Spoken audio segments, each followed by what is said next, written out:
Hey guys, this episode is brought to you by Sinusoid Pro Audio Couture. They make cables. And smiles. I like how I looked at you as if like you wouldn't know what to say. It's all I wanted to say. I was ready to say it. Is there a specific part of Sinusoid you want to push on us this week, Steve? This week we're talking about the Slate. That is their signature cable at 25 picofarads per foot. It is one of the lowest capacitance cables We got on the one market. right here. And low capacitance means pew, pew, pew, more tone. It's like pew. I was trying to do that horn sound. Yeah, I don't know how to do that sound either. Did I do it? No. No? Okay. So Slate sounds great. It's going to extend clarity, tighten low end. It's going to do all the things that you want your cable to do, which is not sound like it's there. Yeah, like you hardly even notice that the cable's there, except there is a cable there, because that's how you connect your various devices together. So if you're looking for something great that's going to be rugged, the Slate is their preferred cable for touring professionals. And one of the selling points of this cable is that it's so sticky. It's sticky, sticky, sticky. Oh man, it really is. And this isn't just because your garage is gross. No, right? no, that's how they come. It's actually stickier when I first got it. It started to get a little bit softer as time goes on and I use it. But they developed this wrap on it, this sticky wrap, for musicians that were requesting cables that stay put and don't slide all over the place. Yep. And if you look back here, Steve, you'll notice a couple of slates going from the amps to the edge of the table. And I've really been appreciating the stickiness because they don't slide around the edge of those tables and get in the way of the drawers and stuff like that. You put them where you want them to be, and they're going to stay there. What a novel concept. Perfect. We're like other cables, like I've got these wrapped TechFlex ones back here, also from Sinusoid, and I want these to slide when I'm on stage, and they slide all over the place. You want a cable that stays put? You get these slates. You want them to slide all over the place, like a snake behind you? You get this TechFlex stuff. You got your bases covered. All right, this episode's also brought to you by Gun Street Wiring Shop. Ryan's wearing their shirt. Yep. You should just support them because Ryan's wearing the shirt. Yeah, if you see someone wearing a shirt, you should rush right out and buy whatever product is linked to that shirt. That's the way shirt marketing works. I got my Gun Street package today. We're not going to get too into it this episode. You're making a lot of noise over there, Steve. I know. I just dropped my phone too. He's very aggressive about this box. Should have planned this better. This is the live unboxing. This is what, oh, dang. Let me see. What? No way. It says Super Rich Steve on there.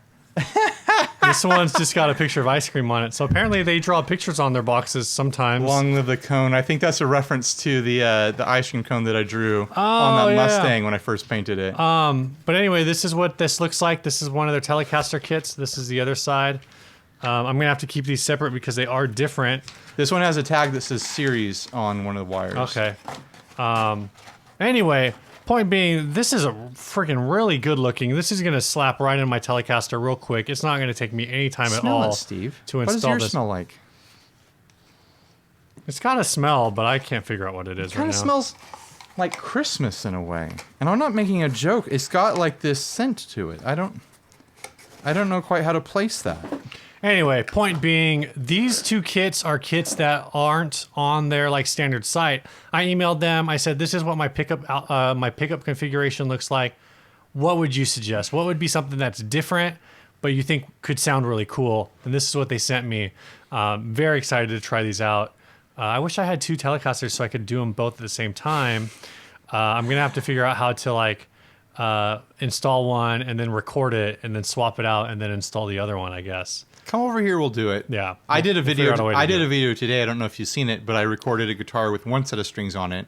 I changed the strings and then I recorded it again. I did see that. With a different set of strings. So it is doable, and those go in pretty quick. Yeah. It'd probably go faster than changing strings, honestly. Oh, it definitely should. Yeah. The one of them is a humbucker setup, so there's a lot of extra wires in there. Anyway, Gun Street Wiring Shop. Was it Gun Street? WiringShot.com or something like that? GunStreetWiringShop.com. I said it right. I knew it. Go check them out.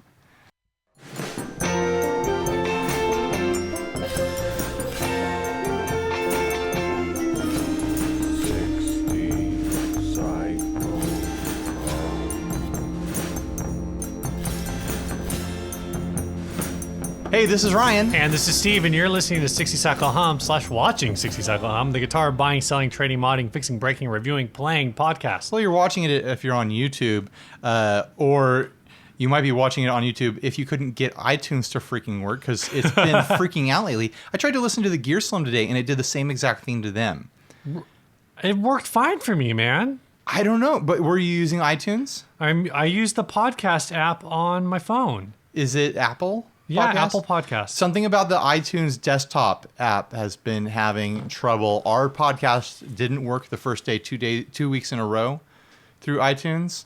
So, guys, either leave a review on Apple's iTunes app or go over to Podbean and tell them that something's up, because things have been getting fouled up over there. Speaking of reviews, we don't really talk about this a lot, but you guys should go rate and review us on iTunes. We actually hit 100 reviews. What? Yeah. I'll have to go check that out. We got 2 recent ones, like 2 during the last month or so. We used to push that hard, and then we never really saw any like fruit from it. And we never saw like our numbers go up. We used to push them hard, but then people started leaving bad reviews because I was drinking all the time. You were drinking all the time, Steve. Now I'm... We all had an intervention by way of iTunes reviews. Basically, that is accurate. It's the way we do interventions around here, is you leave iTunes review comments. But anyway, go on there, leave us a review. Speaking of drinking too much, I'm thirsty. What's new, Ryan? I ruined my whole damn house. I heard. I just ruined I saw. it. I like how you're copping to it that you did it. Oh, there's no doubt. There's no doubt that I did it. You're on a disaster streak. Was it last week you locked yourself out of your car? Yeah, I don't want to talk about that. I stranded myself at the beach for a good 4 or 5 hours. And that's what you get for trying to call your mom. Well, here's what I did is I locked my key in the car because I went to the beach to go surfing. Mm-hmm. There's little loops in surfers' board shorts that you put the key on. Yeah. That's no new information. I put the key for my wife's car on the loop and left the key for my car in my car, closed the door after locking it, immediately realized what I had done, borrowed a stranger's phone. I don't know my wife's phone number, because who memorizes phone numbers anymore?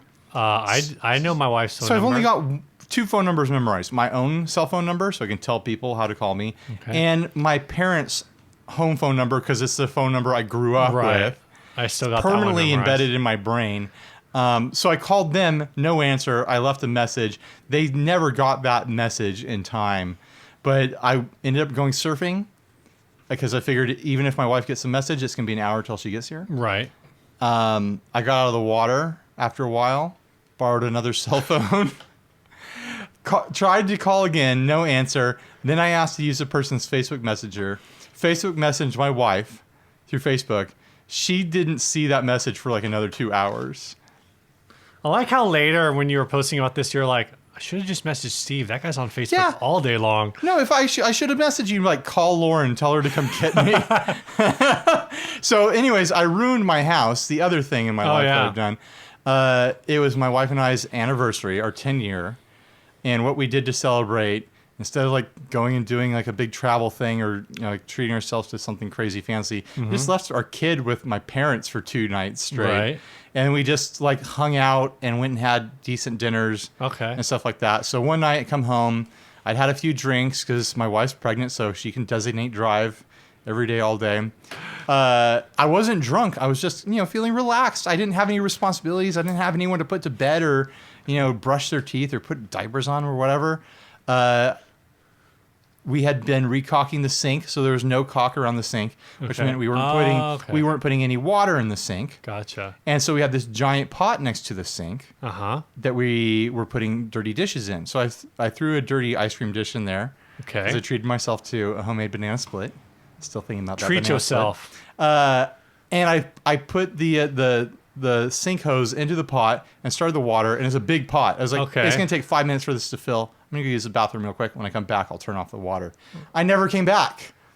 I forgot to go back to the water filling up the pot, and because there was no caulking around the sink, the water Like, Oh, was the pot like blocking the drain too? the pot was on the very edge of the sink, and it could have been much worse if there Okay. could be such a thing, because the whole kitchen's destroyed.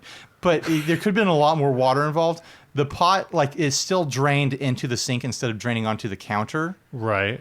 But that water that poured down onto the edge of the sink, because there was no caulking, it flowed underneath the okay. sink, and it completely saturated the laminate floors Gotcha. in the See, we've kitchen been trying to area figure and under the wall into the dining room, the next room over. And so insurance is taking care of everything. I'm losing a deductible on it, and we're losing full use of the house for like 4 weeks. So this Like, all makes a it's lot more crazy. sense because we've been trying to figure out How I did it. either the two What was the motive? the two questions that existed were how drunk were you, Not at all. I was just relaxed. and then number two, why doesn't your sink drain? But then if it wasn't lined and it was actually in a pot that was like rolling over to the sink, so that Yeah. makes sense. Though the story checks out. I am interested in exploring this. Oh yeah, I was a little relaxed. I didn't have any responsibilities. Clearly, Ryan, you had one job. One job. I know, I ruined it. Also, it's not just his kitchen. It's also the room that is not separated, but is the adjacent like a living sitting room. space. It's like a living room connected to the kitchen. Versus like a den. There's no and TV. it's the dining and it's room. the dining room, which is on the other side of the wall from the kitchen. I wrecked basically half of our downstairs. Probably more But than the half. insurance contractors are having a great time. They get to tear everything out. They love it. They've got dollar signs in their eyes for Yeah, sure. yeah. Yeah. Somebody's gonna get paid. So what's your news, Steve? I got a couple news. Yeah, you do. My first one is I'll do this one first. So Do it first, Steve. we did Inner Circle Secret Santa. So and people always are like, oh, Inner Circle, we do Secret Santa in Christmas time, and then in last year I think was the first one we do Christmas in July. And basically what it is, it's the same thing. It's Secret Santa. Pedals I think are minimum. It's kind of like Wheel of Pedals. Pedal is minimum $125. Yeah. New price. So We don't even organize this thing. We don't. We organized at least the first. Yeah, the people in Christmas the one. Inner Circle organize it. The only But reason I after missed that- it this year because I was out doing stuff during the day, and they put out a post is like, if you want to join, email right now or Right. today, and I totally forgot because I was going to do it. But So oh well. I guess first I'll say thanks to Paul Pennington from the Flippin' Flippers for organizing it this year. My recipient was I sent the Chuck Pedals Tachyon delay, which is a really fun delay. Fun. Very analog, warm, with some tweaks. It's got like a tone knob on it, so it can be a pretty bright analog delay. So I sent that out, and then what I got back from Jason Fuzzmonger was the Greenhouse Sludgehammer. Oh, man. I should have brought that thing over. That's a fuzzmonger pedal. if I've ever heard That of thing one. is super cool. I've only played it, so it's interesting. I should have brought it over. Because Jason makes me wish I had a cool, like, made-up last name. That's something we should have figured out when we started this show is, like, stage names. I thought about resurrecting the Steve for this show, and I didn't. I don't know if I kind of don't regret it. I feel like we need something cooler than the Steve. But anyway, I mean, the Steve. You are the Steve. I am the Steve. But people don't know that. Yeah. Oh, that No could one be a knows what's that. new too. But anyway, I should have brought that over because I haven't run it through a proper amp. I've only run it through my Black Star. Through the Black Star, like it definitely sounds very doomy, but I can't really appreciate how big it is. Whereas right now, it just sounds like it kind of sounds like a Rat with a lot of low end. Sure. But I would love to hear it through like a proper, Like a big amp. Even We were like- running through, like, the even the acoustic. oh yeah, run it through the acoustic Well, I through don't the have it over crate here. cab. Yeah. That'd be, or even run it Or through the classic Princeton. 50. No, yeah, that's what I mean. The PV is what I was trying So to say. anyway, people are always like, "Oh, Inner Circle doing this thing." Nothing, like Ryan said, we don't organize it, so Yeah. nothing prevents any Facebook group from doing The regular a group gear swap. is more than welcome to organize their own Secret Santa. Yeah. So the other thing that I did recently was I ditched work around. I'd actually been working on this for a while, and I bought a bunch of pedals off of Facebook. Really? Yeah, I bought a What'd you I bought a get? pedal board. You didn't bought a see whole this? pedal board? You didn't see this post? So it's a Gator. Do you have the photo on your phone? It's a Gator. Maybe I saw it and I assumed it Toad. was someone else who bought it. That's what I bought. It's a Gator. I did not see this. Gator Pro this Tote stuff. or something. Toadall. I don't know what it's called, but it's Yeah, a pedal yeah. board. It's like a 30. It's a giant pedal board. And I you got got a like Pulsar? 9 pedals. So it's a Pulsar, RD5. EHX Pulsar, EHX Clone Theory. Is that a DD3? It's a DD3. Boss Nice. RV5, Boss DD3. In a loop station. Big Muff, a Boss RC2. The Big Muff is one of like the silver reissues. Yeah. But this is one of the older ones, so it actually says made in New York on it. It's like a 2001, I think. Tried to. How much you paid for all this? $375 for all of it. So $375. I sold so one of those is a TS9. Yeah, I sold you the TS9 the next day to one of my coworkers. Really? Yeah. Do they even play guitar? Yeah. Oh, okay. Yeah. How much you sell for? 65. Okay, think. you're on your way. 65. So I'm definitely on my way. I need to move some stuff. I know there are some people in the thread that I posted in who said they were interested in it. I've got like the Crybaby. I've got the Crybaby and the Clone Theory posted on Craigslist right now. And I've got the MXR Phase 90 on Craigslist right now. And you know how Kyle on the Tone Jerks is doing his MXR, like he wants to get every MXR? So on my Craigslist post, it said, I'm asking $60 for this pedal. Unless your name is Kyle McIntyre, then it's $75. Oh, man. And I just Brutal, wanted to see if it Steve. would like get back to him because I thought it would be funny. And literally, he messaged me like 10 minutes later. And he's like, dude, I just literally like was laughing my face off. That's the funniest thing I've seen in a long ass time. I was like, A long ass time.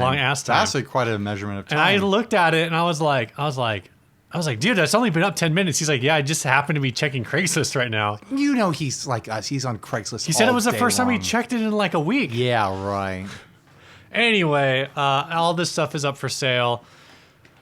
Except I want to try to keep the loop. I think the looper and sell Loopers are everything great else. to have around. I have a bunch of loopers around, but a single spaced looper like that, it's got to be. I think that would be a lot of fun. Yeah, I got to figure out how it works. They're great. They're a great tool to have around just for jamming and learning learning parts. So I just need to follow up with the other people. There, like I said, there are like, I think 3 or 4 different people who saw the thread who were like, oh, how much would it be? Like, or like they just said they're interested, but I didn't really give them any pricing. Sure.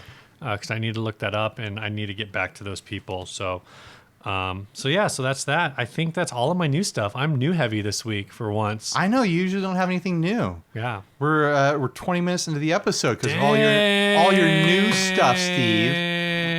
Should we get straight into it? Yep. This first ad was sent to us by Brett Michael Purvis. Purvey? I think you're fine. One of those is probably right. This is an Ibanez tube amp. It's one of the Tube Screamer models. You think it is? Yeah, it says Tube Screamer. I think it says Tube Screamer by Ibanez on Where does it say that? On that thing, on the badge. Oh, yeah, you're right. Is this what they look like stock? No. They look like that. So this is a rehouse, right? It's gotta be. I assume it's a rehouse. Do a quick search. Unless it's some kind of special edition. I mean, I don't care. For 225, my vote is go buy it. This just looks cool. Like, it doesn't even matter what amp it is. Just go get it for 225. Like, that's like home furniture, Put a lamp on it and call it a day. Oh, no, this is a real thing. It's a production model? It's an Ibanez TSA 5 TVR, 1x8. TSA 5, so it's a 5 watt? Yeah, 5 watt, 1x8. Does it have a built-in tube screamer? I would assume so. If it's part of the Tube Screamer series. Gives you real tube tone and distortion and overdrive of a TS9 Tube Screamer. Perfect marriage of blah, blah, blah, whatever. Built-in Tube Screamer. Does it give a Jensen price? speaker on Sweetwater. It is $400. I say go buy this for $225. Yeah, this thing looks super sweet. I mean, I bet it sounds decently fine. My TSA 15 is a great pedal platform. I bet this thing is pretty decent too. At 5 watts, you're going to saturate it pretty quickly. Yeah. I wonder if it gets tube breakup at all, because my 15 does not get tube breakup without being pushed by an outside source. Just that look, though, it's so stunning for $225. There's been way uglier amps out there for $225. I'll say that right now. Yeah. No, this looks really great. Would you rather have this? Does it come with the legs? Yeah.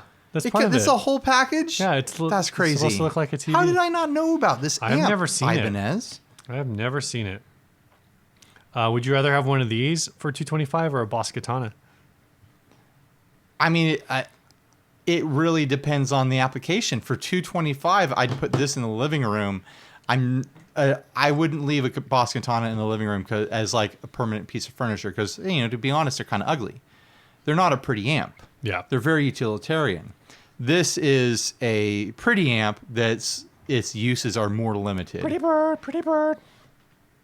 I don't know why I did that. I don't know why you did that either, Steve.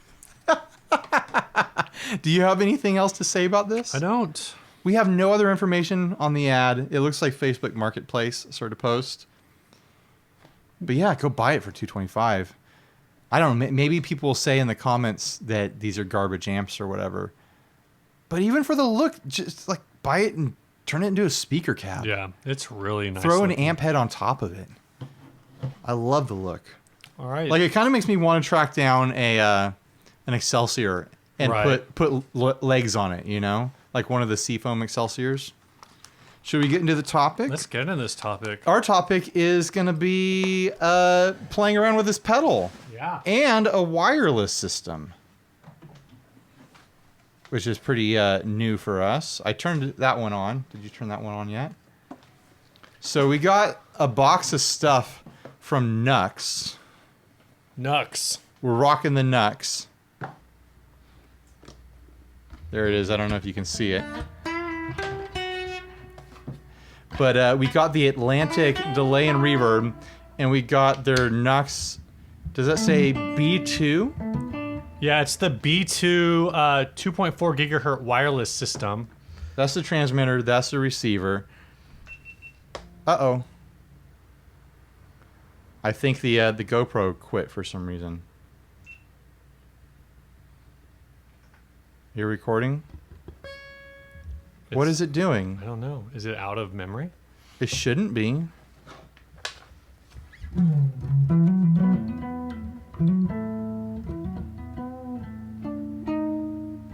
Dang it. Well, you keep talking about the thing. I'm going to try to figure this out. All right, so we got this, and we got this wireless thing. It's the first time I've actually used wireless for guitar, and obviously we're sitting down now. But the amps behind me, we're only running the cable from the pedal, which is great. If we wanted to change guitars, we could do it super easy. Yeah, it's pretty neat that we don't have like cable mucking everything up, and you could just hand me the guitar at any time, and I could start playing with it without like us getting all tangled up. Yeah, so it's pretty cool. Also, if you wanted to change guitars, it'd be super easy to do. Yeah, yeah. And I think you could just turn the transmitter off, so it's basically like a silent switch. Sure. You just turn it off, pull it out, pop it in another guitar. Dude, the GoPro is going nuts right now. I have no idea what's going on. This might not be a video episode. Dun dun dun. Where are we at? Did you turn this off? Nope, it's on. It's on. Repairing. So that's all it takes. There's a little switch on it. It'll do 4 wireless channels. I didn't even read the instructions. I don't even know if you need to read the instructions. But this is like a ton of fun. I've never used wireless before. The other thing we got is we actually got 4 things. We got their Solid Studio impulse response and power amp simulator. Their do you know how to pronounce this? Masamune No idea. booster and compressor pedal. But the thing that we thought would be the most fun to mess around with on the show is the Atlantic delay and reverb. So the Atlantic delay and reverb, I guess, is kind of in the same vein as, is it the Flint? Well, it looks like it's trying to be a Flint in that it's got... This GoPro is driving me nuts. It's turning on and off for some reason. I'm ready to give up on it. But anyways, it's got two sides on it. Rather than being reverb and tremolo, it is reverb and delay with a spring plate and Hall setting on the reverb and a 70s, 60s, and 80s setting on the delay. It counts like me out of order. Yeah, I don't know why. I mean, I guess like the idea is that 60s would be is in the middle because I don't know. Maybe it's like it's probably they probably have some logic to it. So 70s is basically an analog delay. It's supposed to be like a... Here, let's turn it on.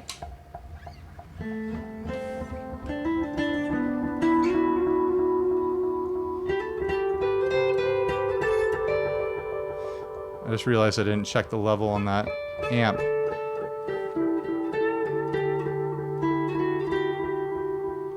I've been diming it out. Keep playing. There we go. All right.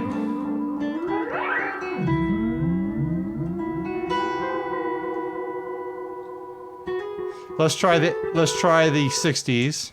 Well, let's do the 80s first. Let's do 80s first. The 70s and 80s are pretty straightforward. It's an analog delay style or digital delay style.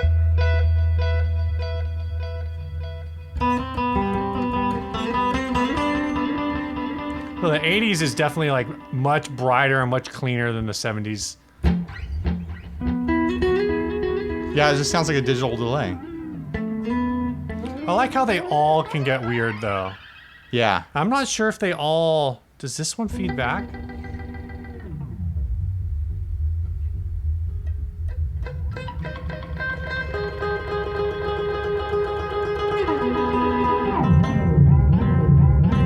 I don't know. You know, it gets kind of glitchy. It gets a little glitchy.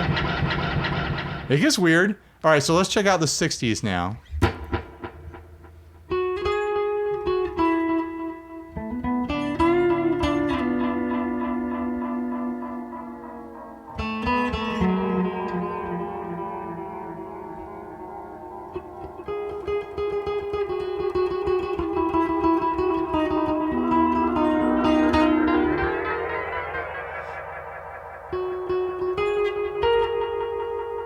What are you playing, dude? Just notes. All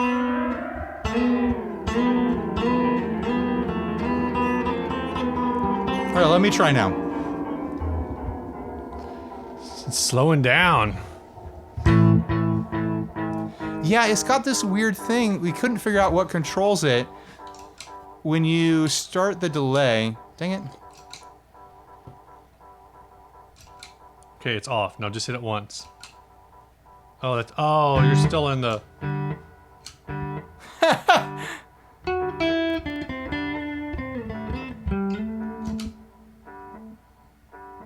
Why is it not... I don't know, man.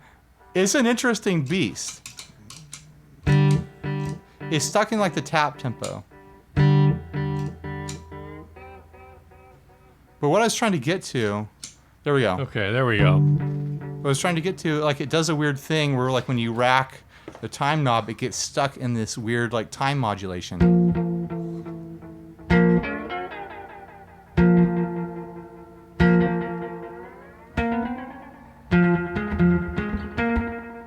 It kind of stays with, like, the direction, too. I'm telling you, I think it mimics your movement of the knob. All right, play.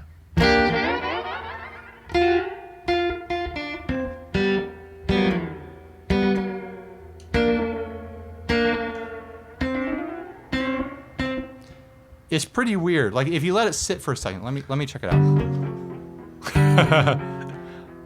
I love the way that sounds. It's just like such a... It's not just catching up to like how you just tweak the knob. Like, it's stuck in that kind of time drop now. Now it's not. What the heck happened? It's still like dying off at the end. It's almost like it's envelope based. Maybe it is envelope based. But the manual's pretty sparse on it. I'm actually I can't figure it out. yeah, I'm really interested in seeing what you make out of this for your whatever video you end up making for it.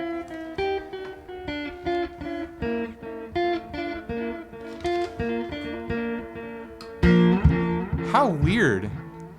So the other side of this is a just a reverb. Like Ryan said before, it's we'll start with the spring mode. We got the level all the way up, decay at about 3 o'clock.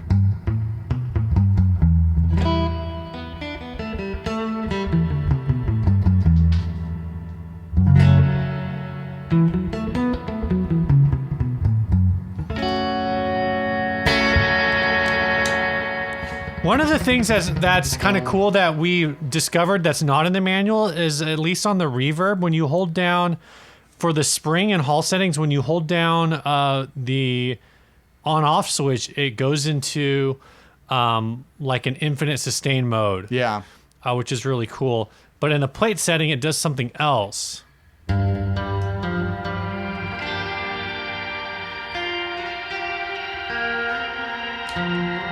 Yeah, it's like a shimmer. Well, that's not like a shimmer, Ryan. That is a shimmer. It's really similar to what a shimmer reverb would do, Steve. It's like that sound that's very shimmery that's caused by adding the octave up to an effect. Yeah, it's a lot like that. So that's hall. Hold on.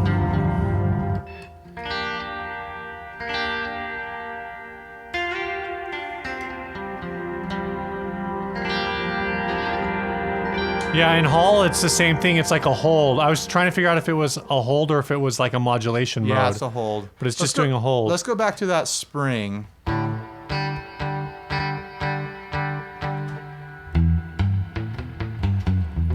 It's got a nice, sweet little edge to it. I'm definitely not going to call that a drip. Yeah.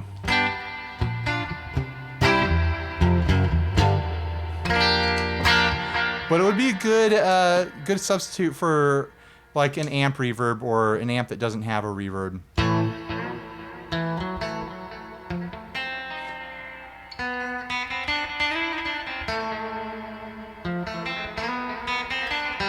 I gotta figure out what that tape delay is doing. It's so weird.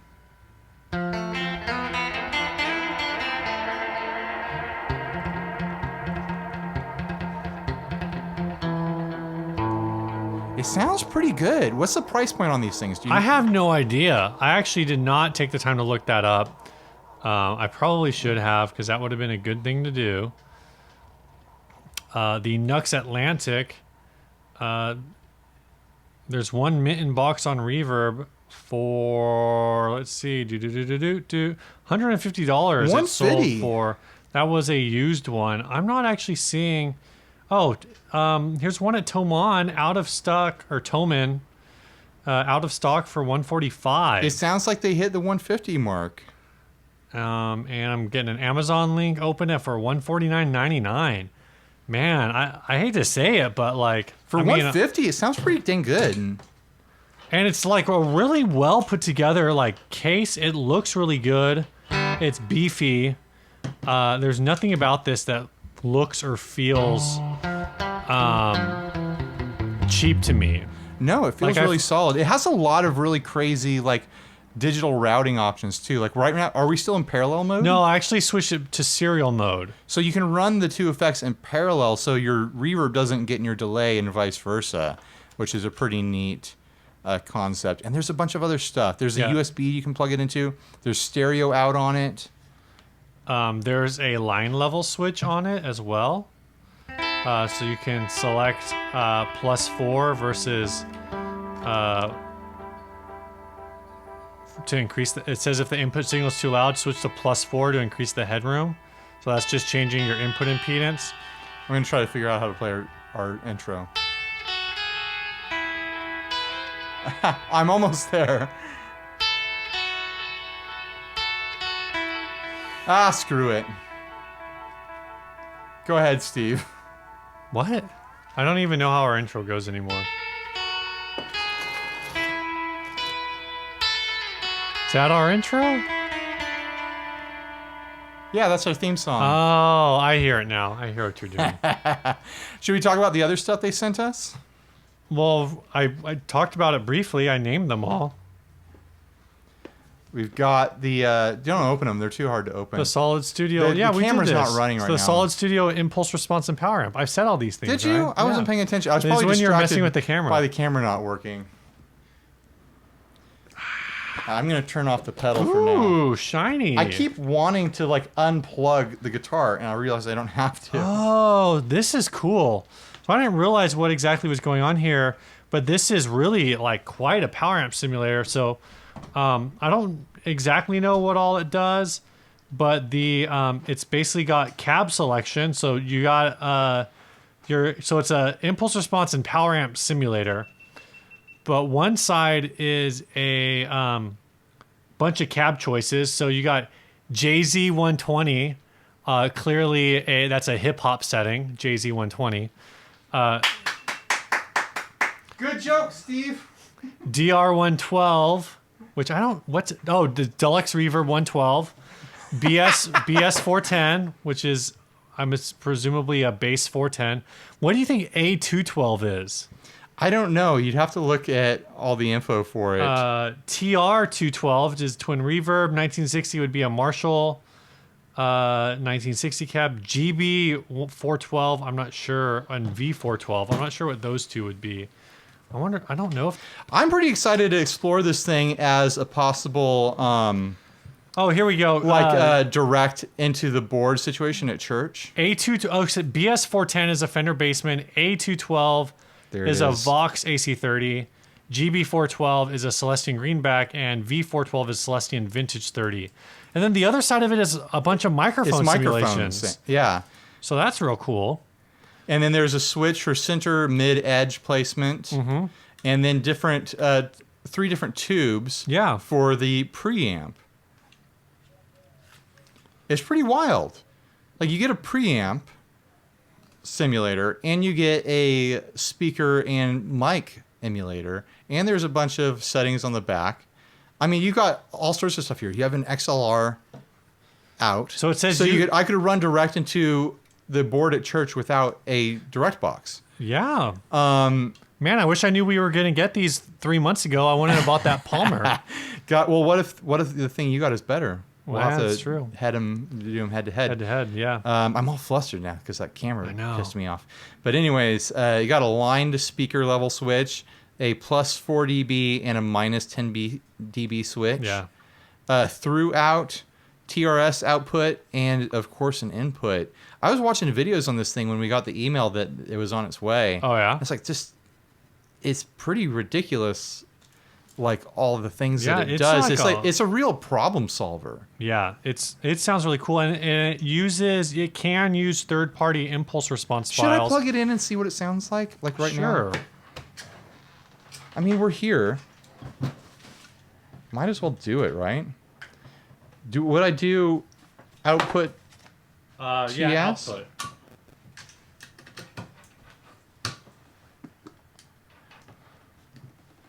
Did you turn the amp off already? I did. I'll turn it back on.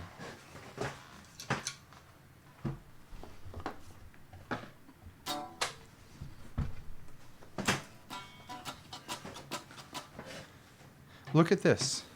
Look at what it did on the monitor screen. Things are going bad. So this is clean. Here, just play a chord and let it ring out.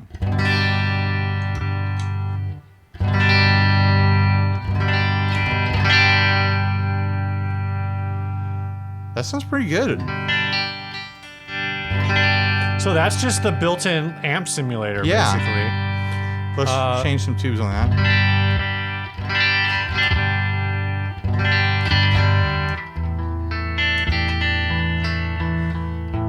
There's some solid options there. We'll try the cab mic.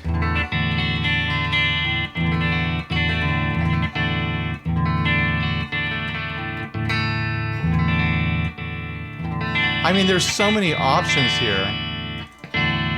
We'll just pick a mic, scroll through cabs. Ooh.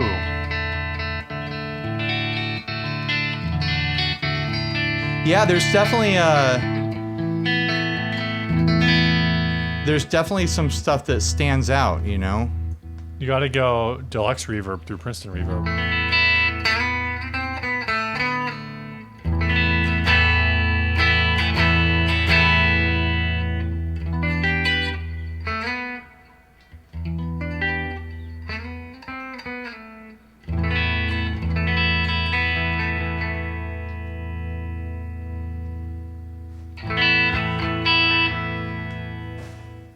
Keep talking, Steve. I'm looking at the different settings. Like the drive doesn't really seem like it gets that dirty, but maybe that's just the setting I'm on. So I've got the drive all the way up.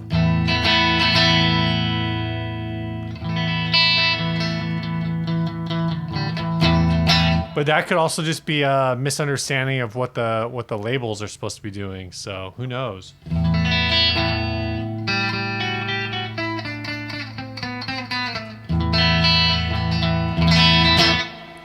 So yeah, this is really cool. Yeah, it seems like a real problem solver.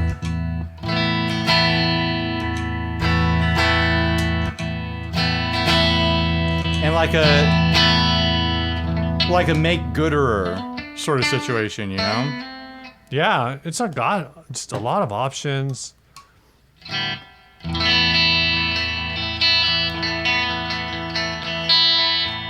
Here, let me play around with it.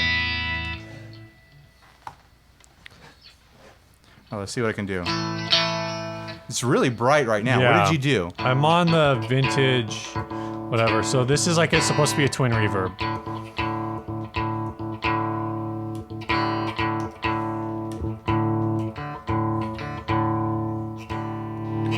So we are on the Royer 122 setting. Oh, edge of speaker is always thinner too.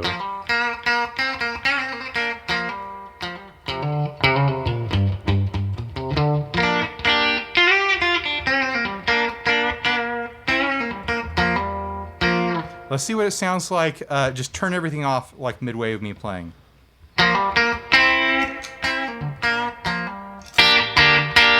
You're diming me out here. You're going too loud. Trying to make it sound good, Ryan. All right, try again.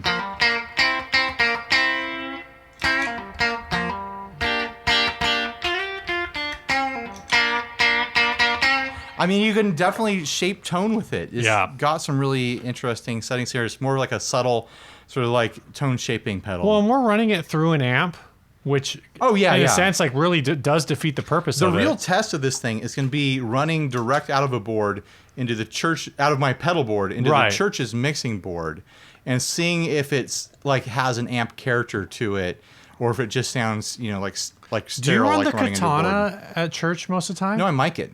You mic. That's what I mean. Yeah. I usually run the Katana. And mic it. Yeah. Yeah. Because I run direct all the time. That's like do you? That's all I run. Well, yeah. And we're except for the drums, we're a silent stage now. Oh yeah. You were telling me about that. So I'm gonna turn the amp off now. He's gonna turn the amp off now. He's gonna leave me talking here again. Big mistake, Ryan. Big mistake. So this is really cool. I'm really looking forward to getting this stuff out. I'm looking forward to sending them some feedback. They actually heard of us through the dude that we got connected with from Music Area. Yeah. And so I sent him a message and said, hey, man, you know, just to say thanks because this was really cool. And he sent me a message back. He's still looking to send us some of their new product pretty soon. More cases? Which I think are going to be a couple, like one or two more cases. How many cases do we need, Steve? I need something for my acoustic, man. I'm hoping that one of those is an acoustic case. We'll see. You can't have enough cases, Ryan. Oh, you hang all your guitars, so you don't need any cases. That's true. Me, on the other hand, I got to hide those things. You got anything else to say about this stuff? I'm coming back. I was trying to fix the dang camera. I'm hoping that we can salvage some of this. Yeah, but freaking GoPro, they've been giving me the runaround. I'm trying it on a new setting, and I'm wondering if it's overheating. They're giving you a surefire way to mix things up, Yeah, it seems that way. and all it does is slow you down. Yeah, yeah. Should we move on to the next ad? Actually, now that I'm all frustrated by You know this what, Ryan? camera situation and this, I'm gonna tell you this awful audio, I'm going to have to mix from like you diming out the amp into the mix. I know you're trying to make the amp sound better, but it's like I've got a set recording level to work with here, man. I was trying to find the drive master balance. The next ad doesn't matter because right now we're going to do some housekeeping. Housekeeping! This will cheer you right up. We got three new people in the inner circle since the last time we did housekeeping. So thanks Luke Robbins, Stephen Conradi, who upped his pledge from $1 to $10 to get in, and Dave Probert, who I'm still waiting for a Facebook friend request from Dave to get him into the inner circle because I can't find him on Facebook. There's not enough Dave Proberts. Or there's too many. There's too many Daves? Either way, I'm not sure who to add. So you Dave, add hit up Steve on Facebook. Send you an email if you didn't see it. Check your junk, and also check your junk. That's what Steve has to say, Dave. Check your junk. Doug Gann, who all the other shows have been calling Doug Gone, so maybe I'm saying it wrong, but I think I'm saying it right. I like the way you say it, Steve. Upped his pledge from $10 to $26. Holy hell! What? I don't know, man. $26? Isn't that $1 more than the bragging rights level? That's $1 more than the bragging rights. So he's doing extra bragging rights?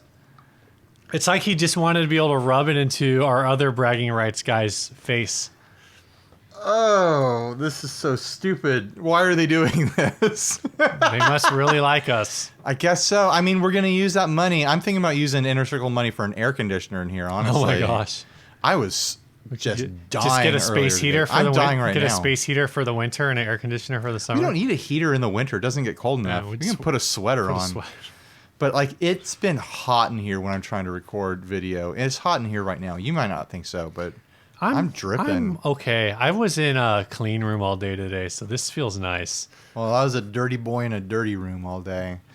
You're in the garage. In my garage. All right. Were you writing a song just now, Steve? That's a Weezer song. Oh, okay. Explains why I've never heard it.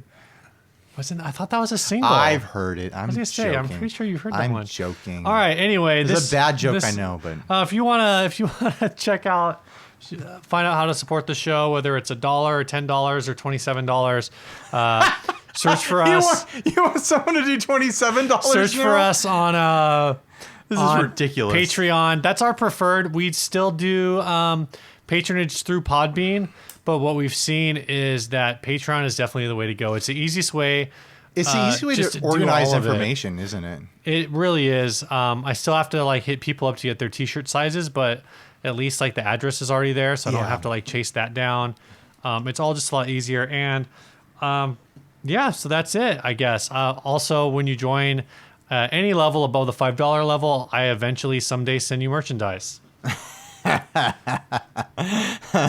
We've got all these guitar picks in now too. Did you ever find those bags? I did. Of picks? It was sitting on my nightstand. So we've got all these guitar picks. Steve is going to send you your preferred gauge or a mix of gauges or whatever. I thought they were all the same. Nope. There's 3 different gauges. Oh, jeez. What did you do, Steve? Well, they're just a bunch of tiny bags in a box. I haven't looked at them at all. Oh, you're just saying, oh, geez, to the amount of work you have to do now? Like that. I have to, I'll just send one of each. No, send one of each. Do an assortment. It's just going to be rando. Do an assortment. No, do an assortment. Right. Yeah, oh, totally. Dump them all in a bucket. I think I'm still sending the gold ones out to people, actually. Well, those should be Inner Circle only. So if people want the regular ones, if people who aren't Inner Circle want picks, they can hit you up and send us a buck or something. Pretty much everyone seems to join at the Inner Circle. Buck doesn't even cover shipping. I know. We'll figure something out. Shipping is 50 cents. If you really want picks, hit us up and we'll figure something out.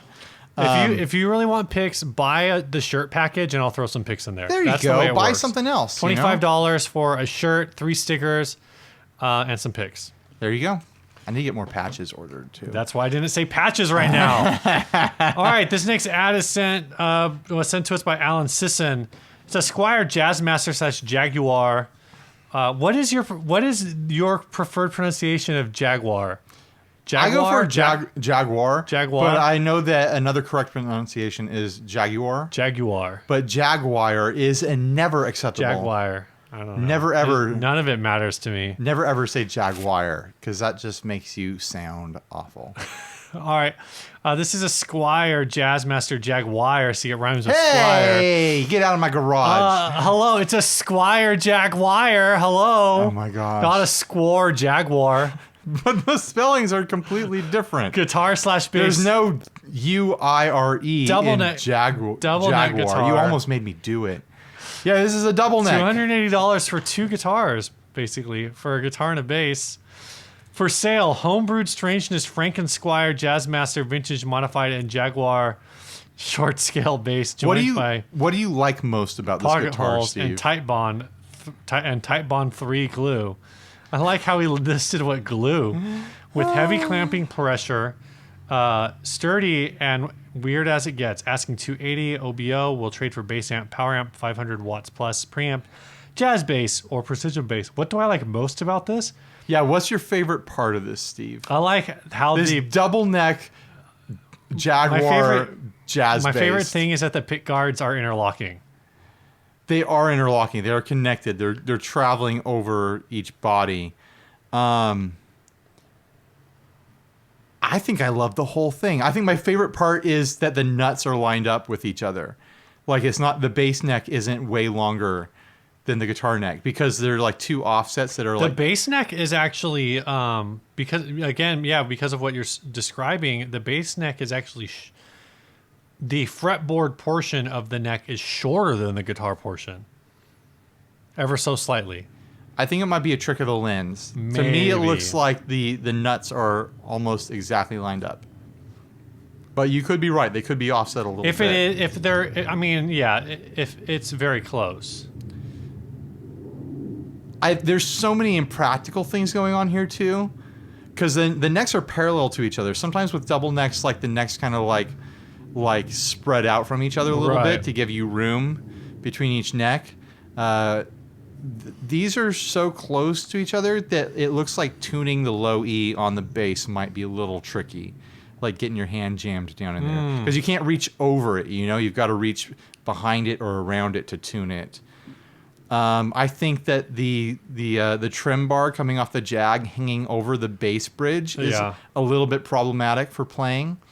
I kind of feel like the bass should have been on top, but then Then that you would wouldn't have get the sound. Then you would be so offset Yeah, on the- the neck length. yeah the bass would have been way the heck out there, and the guitar would have been like behind you. It would be so far to the other side.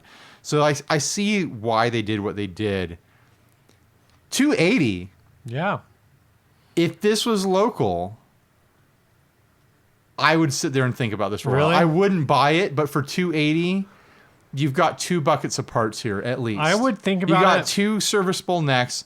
You've got 2 sets of pickups and hardware. If the concept is trash, you can turn this into other guitars.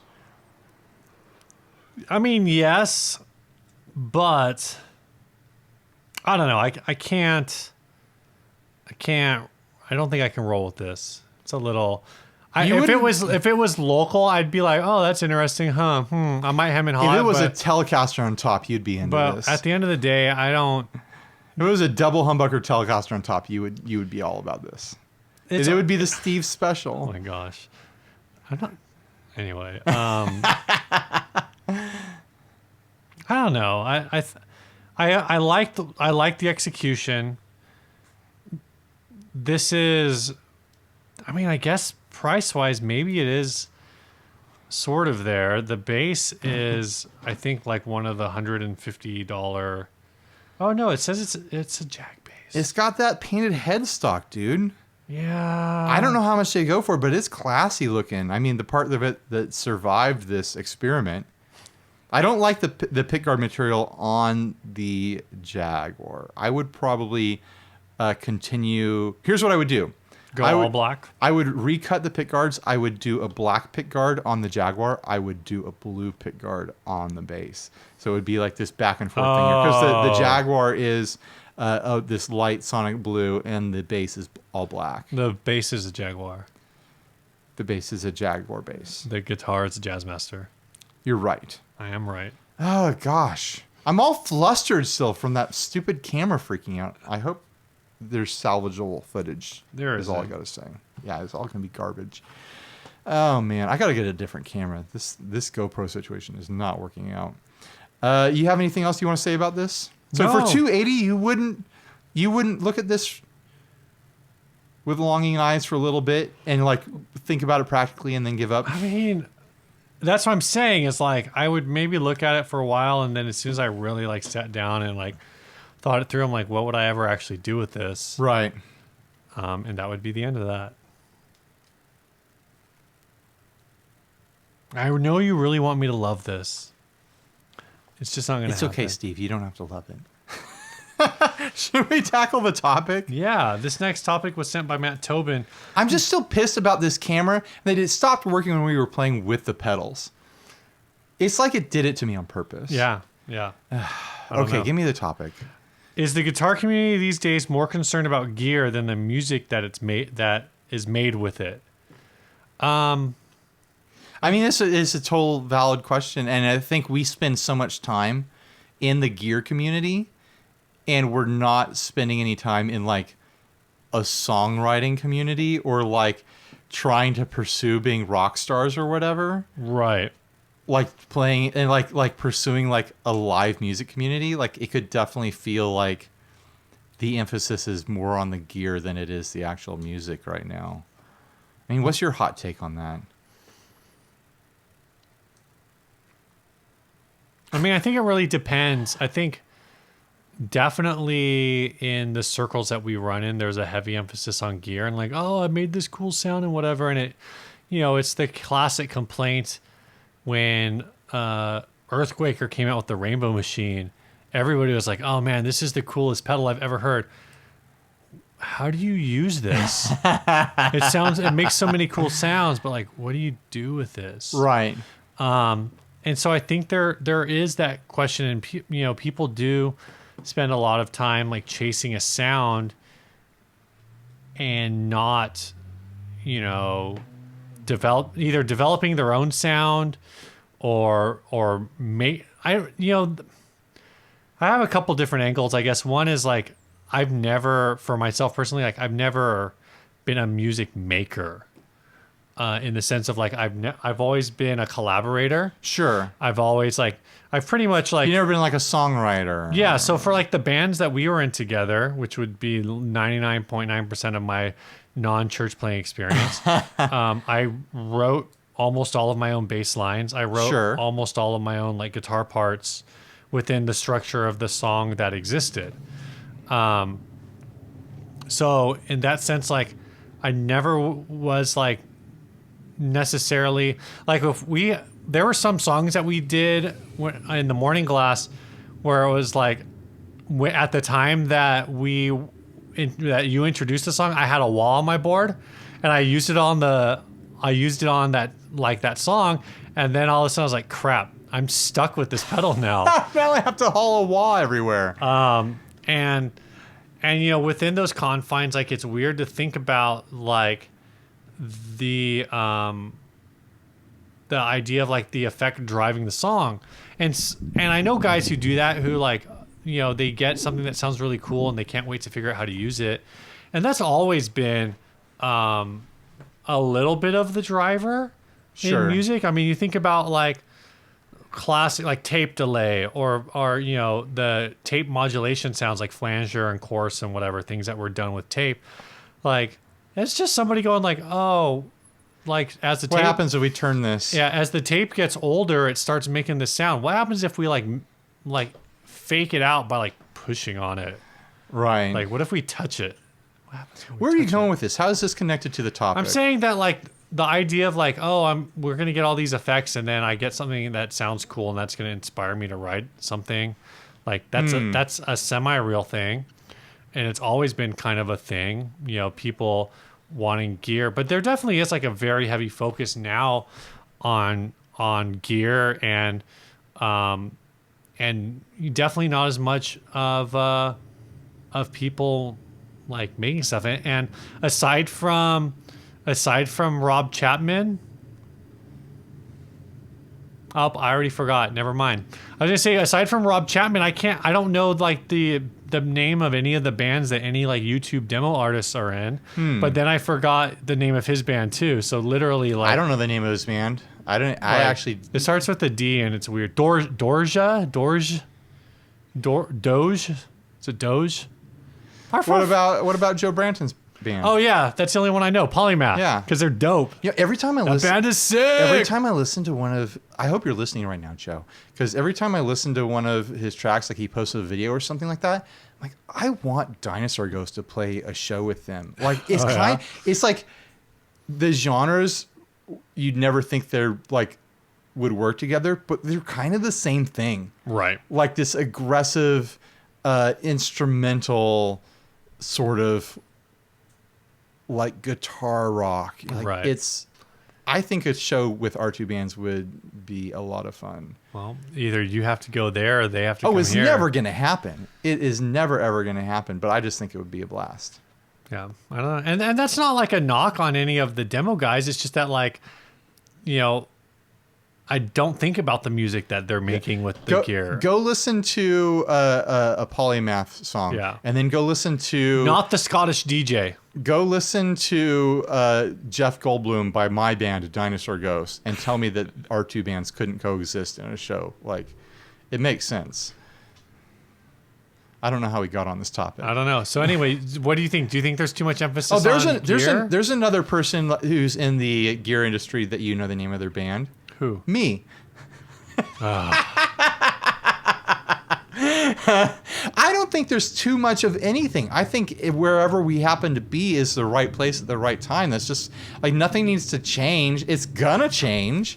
Like I don't buy the whole thing of like, oh, stuff isn't good right now. Stuff is bad right now. I mean, yeah, stuff is always bad. Stuff always could be better. But it's like we're where we're at because that's what people like. People like to mess around with stuff, and there's a community and an online availability of the information, and the window shopping online is incredible. That fuels this whole scene of people being able to be into gear. I know the name of Sean Pierce Johnson's band. Yeah, there you go. There you go. I think if we thought about it long enough, we would know a lot of people's bands. Anyway, yeah. But then, like, people are still making music, too. Like, I don't think this year once I've had to play, like, the Mexican national anthem. That's true. At the end of an episode, true. Our audience is sending us their recordings. Yeah.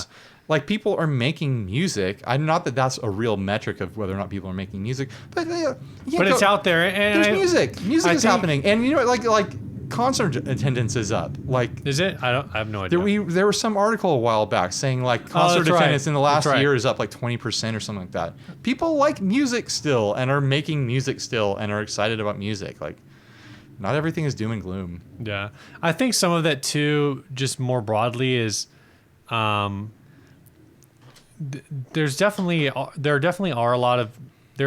is a heavy emphasis on gear, and I think that it just comes down to people, you know, saying, well, I just actually want to make something.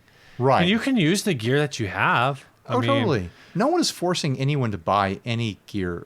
Like, if you are into gear, you're going to buy it. It's not like there's this barrier to entry, like, oh, if you don't have this new pedal that came out, then like you can't play. Or you don't have a guitar from this new brand, you can't. You're not going to be let on a stage or something like that. I'd also have to imagine that in some broad sense, we've kind of just hit a point where what's really happening is the guys like me who were like kind of gearheads from the beginning but didn't have like the internet in such a fashion. Like, I was getting pedals and maybe I read about it on the internet, but it wasn't as fast a reaction as, you know, these are like the Harmony Central days. Yeah. It's not like Harmony Central like existed in a vacuum. Like, Harmony Central would not have existed 20 years ago if people weren't obsessed with gear 20 years ago. Oh, sure. And I'd say 20 years is long enough to say that it's not really a fad. No. I think one of the big differences is that things were slower then, and things, people didn't have digital cameras, so you didn't see pictures of gear. Yeah. I remember when we went to that guitar show in Del Mar. Oh, yeah. That was like a good 15 years ago or something Yeah. like that. That was before all these Facebook groups and everything, and like the rise of all these boutique pedal companies and stuff. All those dudes that were at, all those people that were at that guitar festival thing that we went to and we paid money to get into, they're online right now, like just window shopping everything. Yeah. And It's the same people, And so I think the difference is maybe 15, 20 years ago, if you wanted to have people to talk gear to, you basically had to be in a band. Sure. Or you had to go find people. Or Harmony Central or whatever. But now Facebook, there's 1,000 groups.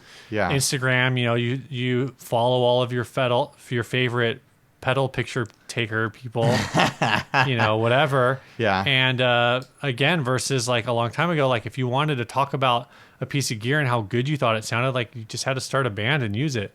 Nothing's preventing people from like making new music. No. Like the whole I think that one of the guys over on Chasing Tone on the Wampler podcast, what was his name? Was it Travis? I can't remember. Sure. Would always Travis was one of them. Would always say less eBay, more Melbay. Right. And with the joke being like, you need to stop shopping and you need to start practicing. I think that the two things are two separate hobbies. Like you don't get into guitar and then just say like, oh, I'm going to stop practicing because now I'm going to start buying stuff. Sure. Like they're two separate hobbies. You like playing guitar and you keep practicing guitar because you like it. And if you don't, maybe you don't like playing guitar anymore. And then on top of it, the other side of the hobby is you get to window shop and check out cool stuff and like try new gear and like think about new gear and think about what you wish existed wish you had.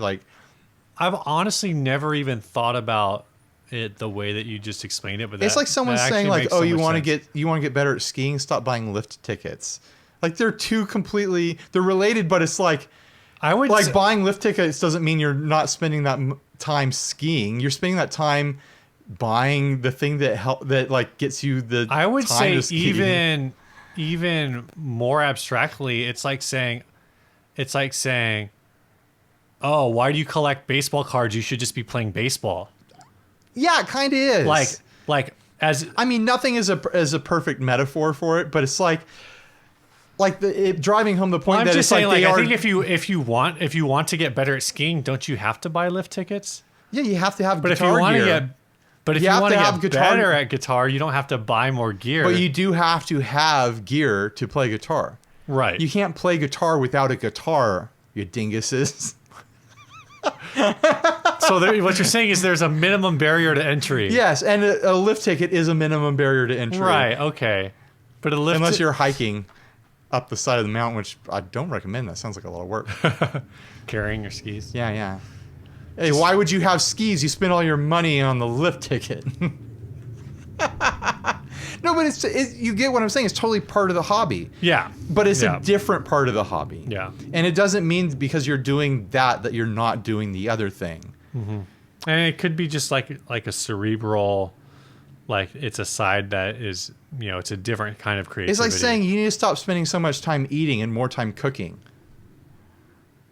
Why not both? I mean, maybe I do. Why not both? Or vice versa. You need to stop spending so much time cooking and spend some time eating. That sounds pretty good to me. Because I ruined my kitchen, insurance is going to be paying for my meals while I can't use it. For real? Yeah, I gave them an average of what I spend per week on food, and they said everything above that will cover. Oh my gosh. Because I can't cook in the kitchen. That is crazy. So I'm going to be going on a food vacation for a while. It's going to be interesting. That is nuts. They gave me two options. It was either that or we stay in a hotel that has a kitchen in it. And I was like, I think we'd rather stay in our beds and live at home where I work. So we'll do that instead. So I'm going to be going and trying some fun food around San Diego, is what I'm saying. Should we hit sponsorships and then last ads and then get out of here? Big thanks again to Gun Street Wiring Shop for sponsoring this. Next episode, I won't have my stuff installed yet. But we're going to talk about it a little more next episode, so stay tuned for that. And then thanks to Sinusoid. Go check out their slate cable. They make cables and smiles. Sinusoid.com. All right, this last ad was sent to us by Jose Gambarelli. Jose Gambarelli. This is a Syd Barrett Ampeg. Syd Barrett in air quotes here. Yeah. Why can't I find? Oh, there it is. It says it's called Syd Barrett Telly. Well, that's what I named the ad. Yeah. Jesus, thing's just a wreck. Go look at the photo. So this started its life as an Ampeg. Is it Dan Armstrong? Yeah. And then somebody slapped a Telecaster neck onto it. Well, I hope it started its life as a Custom Armstrong. lucite Ampeg. I've rarely seen the clear lucite Ampegs, but a custom one with a vintage Telly neck is something you don't see really ever. Yeah, I wonder why. 22 frets. Syd Barrett's Madcap Laughs theme with a classic Gibson 57 pickup. Very gorgeous guitar. You can play it, but the only thing that's crumby is the intonation needs a bit of help. No kidding. No kidding. Jeez, and Open D Louise. Stream has a bit of buzz. The way to fix both of them, I think you'll have to move down the bridge so it's the same length as a 12th fret, or you can replace the bridge. Bridge in air quotes. Or you can get a different neck, one that fits it. This should make it play perfectly in tune. Everything else is perfectly intact. So basically, nothing is perfectly intact. This guy wants $600 for a lucite body and a bunch of other parts that don't fit. Did you see the condition listed on the reverb ad? Fair. It's in fair condition. Jeez Louise. And the Madcap theme just means that it's this like white and red. It's got stripes on it to mimic stripes on an album cover. Like the paint job is not good. It looks nasty. Well, the thing is, there's paint all over the bridge in air quotes. And by the way, the bridge is a piece of metal that's painted and looks like rust. It's like crusted. And there's some sort of piece of like wood as the actual saddle. No, I think that's a bone saddle. That wasn't shaped. It's not shaped at all. I have no idea what's going on here. This is awful. It is so far into like outsider art territory that it can't really even be called a guitar. Look at the screws holding the pickup in. There's no spring. The screws are barely in there. They're sticking out so your hand's going to catch them. The pickup is painted. The pickup is painted white. It's like a chrome humbucker with like the grossest look. It looks like toothpaste was smeared on it. Saying this is bad is an insult to guitar concepts that were actually bad. This is non-functionally bad. There's no way this functions. And the neck meets the body at, what is that, like the 15th fret? Yeah. It might as well be an acoustic. Totally ridiculous. Like a Dan Armstrong neck isn't like that, right? Like the frets end at the neck joint. I'm pretty sure Dan Armstrong is basically like a double cut Les Paul. Right. Yeah.